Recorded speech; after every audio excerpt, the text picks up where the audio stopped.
আসসালামু আলাইকুম। আজকে দেখাচ্ছি আলু দিয়ে একটি নাস্তা, সহজ নাস্তার রেসিপি। অনেক সময় বাচ্চারা কোনো কিছু খাওয়ার বায়না ধরে, তখন ঘরে কিছু থাকে না। শুধুমাত্র আলু থাকলে আপনারা এই সহজ নাস্তাটা তৈরি করে দিতে পারেন। এভাবে ২ পাশে কাঠি দিয়ে আলতোভাবে কাটলে এইভাবে এরকম হয়ে যাবে। তারপর লবণ পানিতে আমরা আধা ঘন্টা ১ ঘন্টা ভিজিয়ে রাখবো। তাহলে এটা খুব সফট হবে এবং এটা স্প্রিং মতো ছড়ায় যাবে।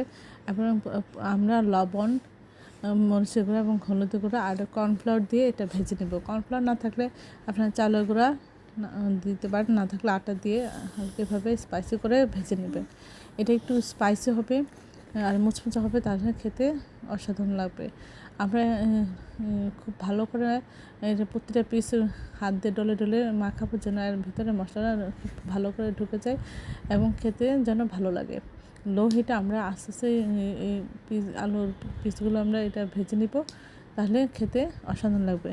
আমার চ্যানেলটি সবাই লাইক করবেন, শেয়ার দেবেন, সাবস্ক্রাইব করবেন এবং প্রিয়জনকে বেশি বেশি করে শেয়ার দেবেন। আমার চ্যানেলে সব রকম রান্নার রেসিপি আছে, আশা করি আপনারা চ্যানেলটি ভিজিট করে আসবেন।